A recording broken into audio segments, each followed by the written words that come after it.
Vous savez, dans la vie, il y a des choses qu'on apprend par théorie et d'autres qu'on apprend par expérience. Et ici, on ne parle que d'expérience. Dans le deuil, il est important de pouvoir s'entourer parce qu'on ne guérit pas seul, mais on guérit en communauté. Renoncer à cet amour, en fait, c'est dire il n'est pas bon pour moi, en fait. Je l'aime, en fait, il y avait une partie de moi qui l'aimait, mais il y avait une partie de moi qui savait que c'était toxique.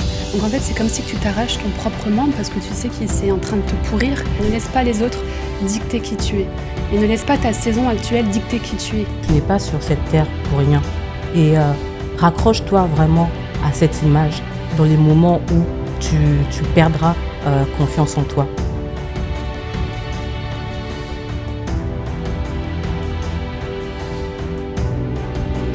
Salut, c'est Monica. Dans la vie, il y a des choses qu'on apprend par théorie et d'autres par expérience. Et ici, on ne parle que d'expérience. Aujourd'hui, j'aimerais parler de ce sujet important qui est l'entourage. Dans le deuil, il est important de pouvoir s'entourer parce qu'on ne guérit pas seul, mais on guérit en communauté. Et pour pouvoir parler de ce sujet, j'ai invité mon amie Heidi. Bonjour Heidi. Coucou Monica. Je suis tellement contente de te recevoir aujourd'hui. À chaque fois que je lis tes publications sur tes réseaux sociaux, je suis tout le temps encouragée et je ressens vraiment que tu as eu un vécu fort et que tu as vraiment un message d'encouragement et j'aimerais que tu puisses le partager aujourd'hui avec les auditeurs. Est-ce que tu peux tout simplement te présenter déjà ? Oui, bien sûr. Déjà, merci de m'avoir accueillie ici, c'est un privilège. Donc je m'appelle Heidi, j'ai 34 ans, je suis maman de 2 filles et donc je travaille à la faculté. Et j'ai aussi une activité bénévolat, donc je suis cofondatrice d'une association. C'est une plateforme en fait où les gens nous appellent et c'est anonyme et en fait on leur offre un espace sécurisé où ils peuvent exprimer ce qu'ils ont sur le cœur. Des choses qu'ils ont du mal à porter, des choses plus moches qu'ils n'osent pas peut-être dire à leurs proches. Et du coup, voilà, on a une trentaine de bénévoles qui sont là pour écouter ces gens-là. Il y a un numéro spécial ? Oui, c'est le 09 80 80 88 88. Voilà. Encore une fois, 09 80 80 88 88. Et moi, si j'ai ce cœur pour les gens, c'est parce que dans mon parcours personnel, il y a eu une saison de ma vie qui a été qui m'a complètement chamboulée. Ça a commencé quand j'avais 19 ans, où j'ai rencontré le papa de mes filles, celui qui devait être mon grand amour. C'était ma toute première relation, parce que j'avais pas eu de relation avant, par conviction. À 21 ans, on s'est mariés. Enfin, j'avais 21 ans. Et puis, on a commencé notre vie de famille. Donc, je suis tombée enceinte très rapidement. Et c'est là que les choses ont commencé à se détériorer. Il a montré une facette de lui que je ne connaissais pas. Et donc, c'était de l'intimidation, c'était de la violence psychologique, etc. Et on est petit à petit, plus le temps passait, plus ça prenait des proportions grave. Il y avait des menaces de mort, il y avait du chantage concernant mes enfants, qu'il allait me les prendre et que je les reverrais plus. Il y a eu des viols conjugaux. Et puis dans les derniers mois de notre relation, c'était devenu physique aussi, il s'en prenait à moi physiquement. Et le déclic a été que j'ai commencé à avoir des idées, des envies de mourir. Et mon corps me faisait mal en fait, m'envoyait un message parce que mon cerveau ne voulait pas comprendre ce qui se passait. Donc du coup, mon corps m'envoyait un message et là, j'ai pris conscience qu'il fallait que je parte pour déjà mes enfants parce que je ne voulais pas qu'ils grandissent dans un environnement comme ça. Et ensuite, avec le temps, je l'ai fait aussi pour moi. Donc pendant les 2 ans, on va dire, de copinage, de fiançailles, aucun signe. Aucun signe, tout était beau. Du jour au lendemain. Presque du jour au lendemain, il y a eu quand même des drapeaux rouges que j'ai pas vus. Mais après, ça s'est fait progressivement et en intensité, ça a augmenté aussi. Ouais. Et ça a duré combien de temps, votre mariage ? Ça a duré 9 ans. 9 ans pendant lequel je me suis battue. J'ai tout fait pour tenir le coup. J'ai fait des thérapies pour essayer de me remettre en question, etc. Parce que c'était toujours moi le problème. Ouais. Donc avant de dire stop, c'est pendant ça, les 9 ans, toi... Oui, j'ai tout donné. Moi, je suis quelqu'un de croyant, donc j'ai prié, etc. J'ai essayé de tout mettre en œuvre pour que ça puisse tenir le coup, parce que c'était pas dans mon objectif de vie de me marier et de divorcer. Donc j'ai vraiment tout fait pour que ça marche. Et puis après, quand c'était moi qui étais en danger, ainsi que mes filles, parce qu'on était vraiment en danger physique et psychologique, j'ai dû lui demander de partir. Wow. Et là, nous sommes en train de parler de deuil. Une personne qui ne sait pas trop pourquoi est-ce qu'on parle de deuil et de violence conjugale et de rupture. La définition que je donne souvent du deuil, c'est une définition extensive. Je parle du deuil comme étant tout changement qu'on ne souhaitait pas, tout changement que tu ne voulais pas. C'est-à-dire qu'à 19 ans, Heidi rencontre son amoureux, la personne avec qui elle pense finir toute sa vie, fonder une famille, et tout d'un coup, elle doit y renoncer. Renoncer à ce rêve, renoncer à beaucoup d'autres choses. Tu as dû renoncer à... renoncer à cet amour, en fait, c'est dire il n'est pas bon pour moi, en fait. Oui. Je l'aime, en fait, il y avait une partie de moi qui l'aimait, mais il y avait une partie de moi qui savait que c'était toxique. Donc en fait, c'est comme si tu t'arraches ton propre membre parce que tu sais qu'il est en train de te pourrir. Et c'est horrible, c'est un sentiment que je ne souhaite à personne. Oui, vraiment. Et aujourd'hui, tu es là maintenant, tu arrives à en parler. Ça veut dire que tu as réussi à avancer dans le processus. Parce que souvent, tu me disais que à cette époque-là, j'avais l'impression d'être comme dans un océan. Est-ce que tu peux un petit peu parler de cette émotion? C'est ça. Donc après cette prise de décision, je n'avais pas pris conscience de ce qui allait se passer après. De toute façon, j'étais dans un brouillard tel psychologique qu'il vaut mieux pas savoir ce qui se passe après. C'est qu'il y a un deuil à faire. C'est des étapes... il faut dire au revoir à la personne qu'on aime. Alors c'est psychologique, c'est pas... Donc on doit faire le deuil de cette personne, de nos idéaux, de notre famille qu'on voulait construire, enfin qu'on avait construit, mais voilà, nos projets communs, etc. Et là, s'en est suivi 2 ans très violentes. Je le compare, comme je te le disais, comme si j'étais en pleine tempête dans un océan où... au début, on coule et puis après, quand on remonte petit à petit, on essaye juste de prendre une bouffée d'air. En fait, c'est tout ce qu'on veut.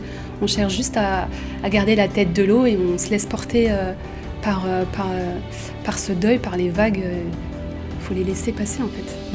Et donc là, ça en est suivi 2 ans et demi de reconstruction où j'ai été voir des psychiatres, j'ai été voir des psychologues, j'ai été voir des thérapeutes, j'ai fait de la relation d'aide, j'ai tout fait. J'ai même pris des antidépresseurs, des anxiolytiques. J'ai demandé... la souffrance, elle était telle que j'avais demandé à me faire interner. Wow. Parce que je me disais, mais j'étais en train de devenir folle. Enfin, je pensais. Et ma psychiatre m'a dit non, en fait. Parce que si je te mets en psychiatrie, je vais te perdre. Et ce que tu es en train de passer, ça va aller mieux. Et ma famille, de toute façon, était contre ça. Donc j'étais dans un mal-être tel qu'il fallait... qu'il fallait pas que j'abandonne et que je me batte, sinon c'était fini pour moi et pour mes enfants. Ouais. Et tu écris beaucoup. En tout cas, tu t'es mise à écrire. Exactement. Et l'écriture a été pour toi vraiment un instrument aussi pour t'accompagner dans ta guérison. Exactement. Est-ce que tu peux en parler? Oui. Je me suis mise à écrire parce que c'était tellement lourd pour moi et pour mes proches. Les thérapeutes, on les voit 1 heure et après on passe à autre chose, mais nous on reste avec notre souffrance à côté. Et en fait, je ressassais souvent les mêmes choses. En fait, la souffrance, il m'a fait ci, il m'a fait ça. Et ça devenait lourd pour mon entourage. Et moi, j'avais besoin de l'exprimer, donc on m'a conseillé de l'écrire. Ça permet de prendre une distance avec la situation. Ça permet de prendre du recul. Et donc, écrire, ça m'a énormément fait du bien. Je ne suis pas du tout une pro de l'écriture. Je marquais tout et n'importe quoi. Des fois, il y avait j'ai fait des lettres que je lui ai jamais envoyées, comme quoi de tout ce que j'avais sur le cœur, etc. Et ça m'a fait énormément de bien. Ça a été une forme de thérapie et c'est devenu maintenant une hygiène de vie que je m'octroie parce que ça fait du bien. Ouais. Et tu dis justement que tu partages également ça avec tes filles. Et aujourd'hui, où en es-tu dans ta relation avec le père de tes enfants? Et d'ailleurs, même pour tes filles, comment elles ont vécu ce moment?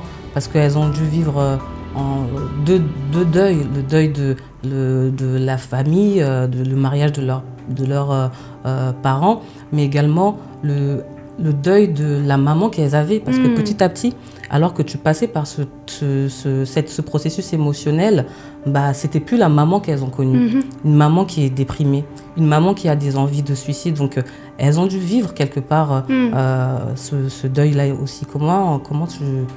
Elles en sont où aujourd'hui, en fait? Alors, aujourd'hui, la relation avec le papa, elle est quasi inexistante pour moi. Parce que la justice a dû s'en mêler et du coup, il y a une protection qui a été mise en place pour ma sécurité. Et concernant les filles, ils continuent quand même d'avoir une relation correcte avec elles.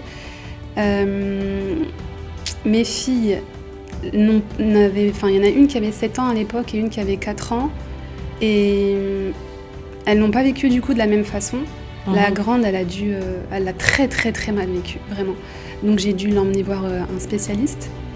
Quand tu dis elle a très mal vécu, ça se manifestait comment?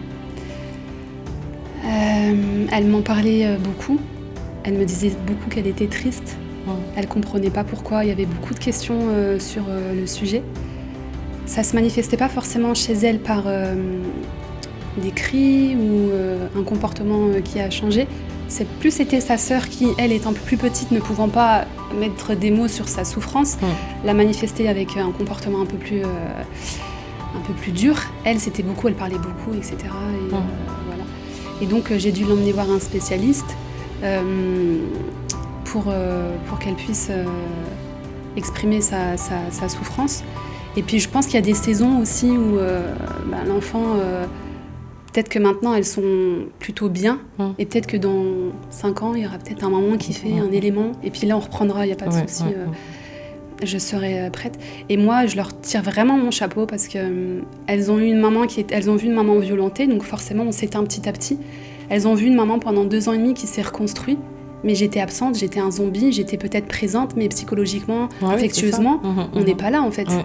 Et on est dans notre réservoir émotionnel, on est dans le rouge. Et nos enfants sont là, ils ont besoin de nous. Et j'avais rien à leur apporter, en fait. Et c'est terrible pour des enfants, déjà de vivre la souffrance, le deuil, etc. Et en plus de voir leur maman qui n'est pas en mesure de leur apporter tout ce dont elles ont besoin. Et même moi, au fond de moi, il fallait que... Je m'en voulais énormément. Tu as réussi à te pardonner aussi. Oui. Et aujourd'hui, avec le recul, quel message tu pourrais donner à la Heidi de 19 ans qui rencontrait pour la première fois son premier amour et qui avait plein de rêves et qui n'imaginait pas que dans 2 ans, 3 ans, 4 ans, elle allait vivre tout ce qu'elle allait vivre? Ma réponse va être peut-être surprenante, mais je lui dirais de foncer. Continuez. Ne fuis pas. Ne fuis pas, non. Parce que ce que tu vas vivre, ça va être horrible. Mais la femme qui va ressortir de ça, en fait, elle va être épanouie. Ça va être une nouvelle version de Heidi, 2.0 quelque chose, tu vois. Et en fait, cette version-là, c'est pas du narcissisme, mais je suis arrivée à m'aimer. Que je me dis, en fait, cette histoire-là fait de moi la femme que je suis aujourd'hui. Et j'en suis arrivée à un stade où je dis, je ne regrette pas, en fait. Donc, cette jeune fille, je lui dirais de foncer. Par contre, à une autre jeune fille, je lui dirais pas de foncer. Mais moi, je lui dirais de foncer et de vivre ce qu'elle a à vivre. Et si tu devais encourager une femme qui traverse la même chose que toi, je te donne l'occasion de le faire. Oui. Si j'avais... j'ai l'occasion du coup, je dirais que la saison dans laquelle tu es ne reflète pas qui tu es maintenant. Alors je sais pas si je m'exprime correctement, mais c'est pas parce que les gens ou une personne dit de toi que tu es nul, qui te rabaisse, que tu n'as pas de valeur ou que toi-même tu sens que tu ne vaux rien. que c'est vrai un pommier, un arbre, il a plusieurs saisons dans sa vie et au bout d'un certain moment, il doit passer par une saison où il perd toute sa beauté, il perd ses fruits, il ressemble à rien, il est quelconque parmi tant d'autres arbres. Et pourtant, il ne se remet pas en question, il ne dit pas je ne suis pas un pommier. Il sait quelle est sa valeur, etc. Et moi, j'aimerais te dire, ta valeur aujourd'hui, même si tu ne la vois pas ou même si tu ne la ressens pas, et je ne dis pas ça pour faire plaisir ou pour faire bien, mais dans chaque être humain, on a une valeur, on est beau, on est précieux et on n'a pas à laisser les autres dicter qui on est. Là, s'il y a quelque chose que la personne doit retenir, c'est ça. Ne laisse pas les autres dicter qui tu es. Et ne laisse pas ta saison actuelle dicter qui tu es également. Ouais, la valeur, c'est tellement important et on a souvent tendance à l'oublier quand on traverse le deuil. Et j'ai une image que j'ai toujours aimée, qu'on m'avait partagée à l'époque sur la valeur. C'est que, tu vois, une petite abeille, parfois tu peux la trouver insignifiante, elle est tellement petite. Et pourtant, tu enlèves l'abeille de l'écosystème de la Terre et on a des problèmes. Parce que l'abeille est sur cette terre avec une mission précise et on ne peut pas s'en passer. À l'époque, il y avait la peste, ils ont voulu éradiquer les rats. En éradiquant les rats, il y a eu d'autres problèmes qui ont été causés. Ça, c'est pour une petite insecte, un petit rat. À plus forte raison, pour nous, l'être humain, qui sommes à l'image de Dieu, à la ressemblance de Dieu, à plus forte raison, nous avons de la valeur, nous avons un but. Et aujourd'hui, peut-être, tu as oublié cette valeur-là ou peut-être tu ne l'as jamais su.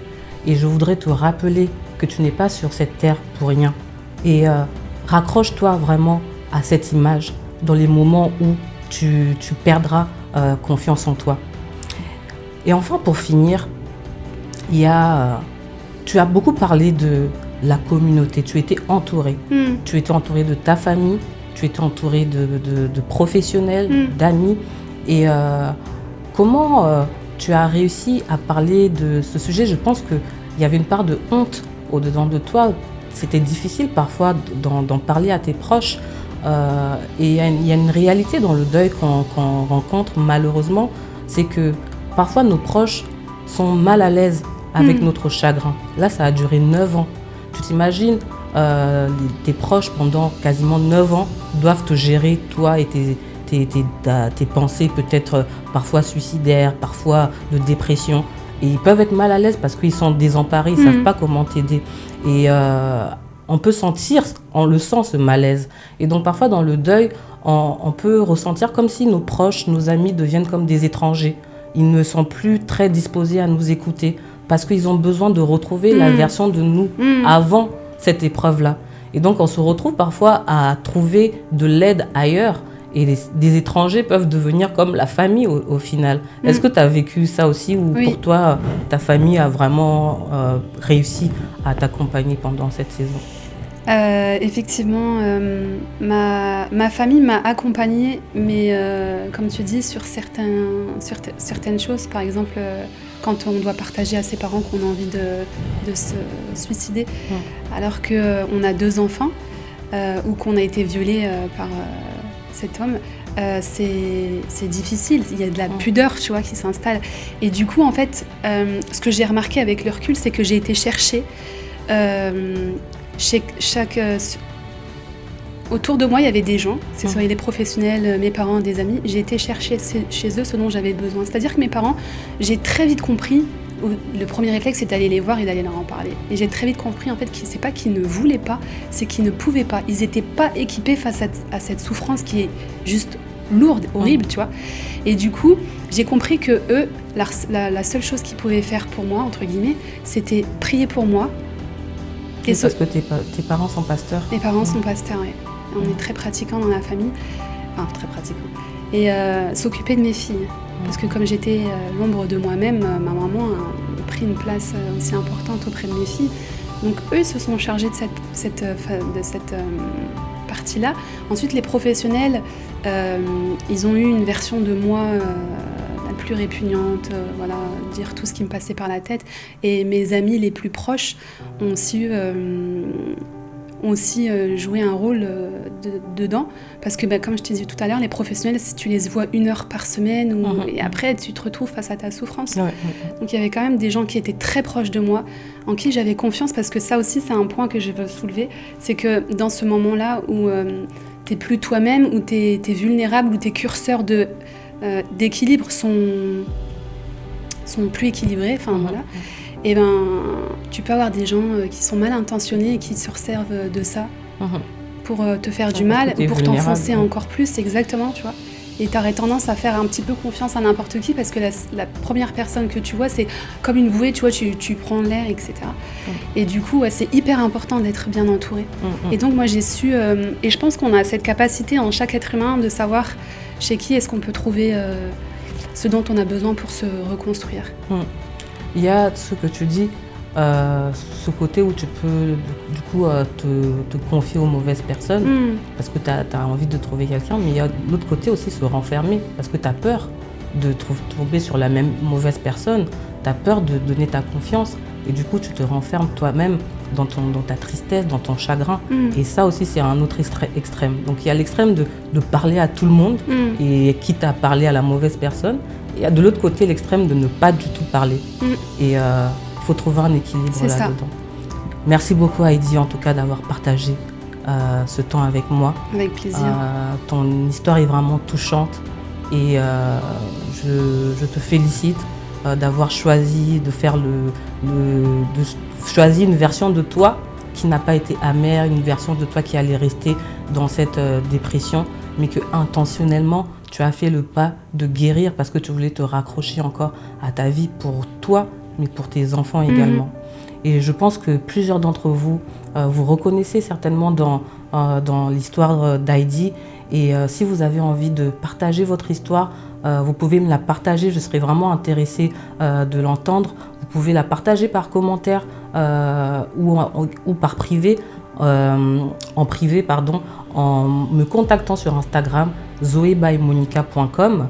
Et je propose également de l'accompagnement au deuil. Vous pouvez découvrir mes différents services sur mon site internet zoebymonica.com. Et pour ceux qui veulent aller encore plus loin, qui veulent accompagner les personnes qui traversent le deuil, je propose une formation, la formation Zoé, qui est 100% en ligne et qui dure 3 mois, toujours sur le même site zoebymonica.com. Voici quelques clés que j'aimerais partager avec toi qui ressortent de la conversation que j'ai eue avec Heidi. Premièrement, si vous êtes victime de violences physiques, psychologiques, sexuelles ou économiques, dans votre couple, vous vivez ce qu'on appelle la violence conjugale. Et c'est puni par la loi. Vous avez le droit de dire stop. Heidi a réussi à trouver la force au-dedans d'elle de dire stop pour sa propre survie, mais également pour ses enfants. Et ce n'est pas toujours le cas. Parfois, vous n'avez pas cette force-là. Alors, il y a des associations qui sont là pour pouvoir vous aider. Des organismes publics qui sont là également. Voici quelques numéros qui peuvent vous aider. Le 17, le 112 ou par SMS au 114. Également un numéro d'écoute, d'information et d'orientation pour les femmes, le 3919. Clé numéro 2, l'écriture. Heidi nous a expliqué que pendant qu'elle vivait son cheminement vers la guérison, l'écriture a été bénéfique, un instrument qu'elle a utilisé pour pouvoir évacuer tout ce qu'il y avait au-dedans d'elle. Il est important de pouvoir trouver ce qui vous convient, que ce soit la peinture, que ce soit la danse, la musique, le sport, peu importe, trouvez ce qui vous convient parce que tout ce que vous n'exprimez pas et qui reste au-dedans de vous finira toujours par ressortir d'une manière ou d'une autre, certainement par des maladies psychosomatiques. Clé numéro 3, elle nous a expliqué que aujourd'hui, elle s'est réconciliée avec la femme qu'elle est devenue et elle aime la version qu'elle est aujourd'hui. Parce qu'elle a choisi de ne pas rester une maman dépressive, de ne pas rester une maman qui avait des idées suicidaires, mais intentionnellement, elle a pris le choix d'aller se faire suivre, d'avoir de l'aide. et pour pouvoir aujourd'hui devenir ce qu'elle est devenue. Et donc, je voudrais mettre l'accent sur la croissance post-traumatique. On parle beaucoup du stress post-traumatique, mais c'est très, très rare. La plupart d'entre nous, on vit une croissance. On a deux choix dans la vie. On a le choix de la mort ou on a le choix de la vie. Choisis la vie. Choisis de te faire suivre. Choisis de te faire accompagner. Clé numéro 4, pour finir, justement, l'entourage qui va t'accompagner. Elle nous a expliqué que c'était important d'être bien entouré. Et parfois, quand tu as un problème avec ton véhicule, tu vas aller chercher de l'aide auprès d'un garage. Tu as un problème dans ta maison avec tes canalisations, tu vas chercher un plombier. Et pourquoi lorsque nous avons un problème dans notre âme, dans notre maison, au-dedans de nous, on a du mal à aller chercher de l'aide? Chercher de l'aide n'est pas un aveu de faiblesse. Chercher de l'aide est un aveu de victoire et de force parce que intentionnellement, vous choisissez la vie. Et je réitère encore, n'hésitez pas à me contacter si vous avez besoin d'être accompagné. Et si vous avez vécu également comme Heidi la même chose, vous retrouvez dans cette histoire, je suis intéressée de connaître votre retour. N'hésitez pas à me partager votre expérience en commentaire ou en privé en me contactant sur Instagram sur Zoé by Monica et par mail également c'est possible à contact@zoe-by-monica. Et d'ici là, si vous avez aimé cet épisode, n'hésitez pas à partager autour de vous à une personne qui traverse cette situation. Et n'oubliez pas également de vous abonner au podcast et de cliquer sur la petite cloche juste pour recevoir une alerte à chaque fois qu'il y a un nouvel épisode. C'était Monica dans The Zoé Talk.